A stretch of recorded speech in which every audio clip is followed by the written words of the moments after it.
you do anything, your actions, before you begin to say, oh, I'm expressing my liberty, I'm expressing my actions based on my freedom, you should think of the next person. Yeah. How is this going to affect this person? Yeah. How is it going to affect this brother? How is it going to affect this sister? You should put them into consideration. Yeah. Before you begin to act. I mean, in I think that was in Second Corinthians or First Corinthians 10 verse I think verse 31. It says so whether you eat or drink or whatever you do, do it for the glory of God. Now in verse 32 it says, do not cause anyone to stumble, whether Jews, Greeks, or the Church of God.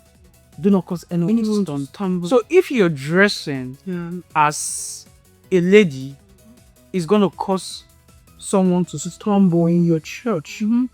Even you as a male too, if your dressing is going to cause someone to stumble. Because some men wear some kind of ability that also shows parts that should be covered. And these are also seen by the opposite sex, and that will cause them to It's both ways. It's both ways, because there are some men who dress in a kind of way.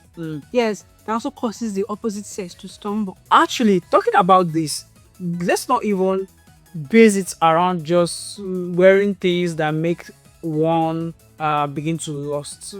You can wear things that make one begin to wish they have the money to buy that kind of thing you are wearing to wear, and that person not having that money can go and like do something. So that is causing someone to stumble as well. Yes, it's actually causing someone to stumble. So this is why modesty. I mean, this is why sometimes the early Christians, or even maybe just far back in the 90s, or even now, or some denominations now, really do things in modesty and put things they are being. So they're being too ordinary. That they're overly doing it. They're thinking it. You understand? You know, there is the extreme part of it. Yes, of course. Quite alright.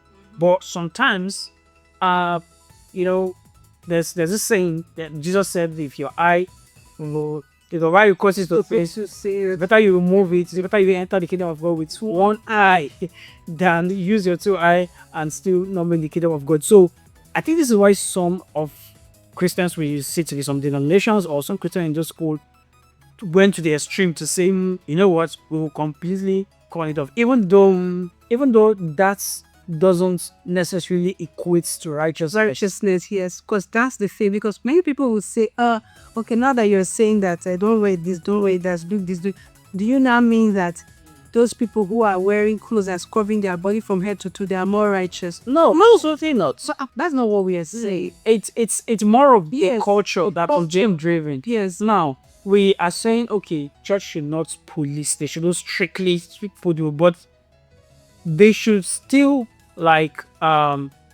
promote decency. Yes, put structures in place to promote decency. And how can church achieve this promotion of decency and all? It's when you build a culture.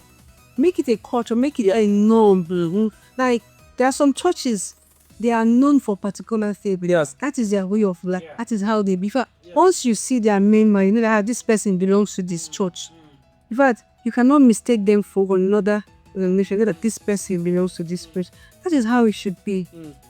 As a church, we are not saying that you should go about like as though you were witch-hunting your members when it comes to the way of the Catholic not. But we are also not saying that you should leave them and let them dress the way they want. No, that means just strike a balance. I think we can also, this subject really goes back to beyond church. Now, we talked about moral decency. Now, the home has a part to play, of course.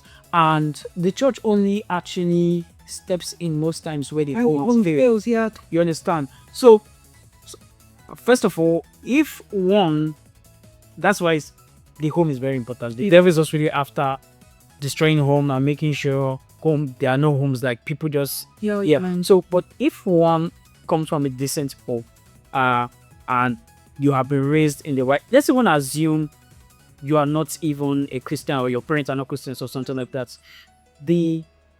There's a way you will raise a kid in a decent way that they know that they should not appear in a certain kind of way. Of course. Right? So the home has a part to play. Of course, definitely. There's that charity begins from home. Exactly. Yeah. Everything. Like if somebody is not comfortable already from home, you're wearing some certain sets. They will not be comfortable wearing that thing in church. Church, they won't be comfortable wearing those things in church.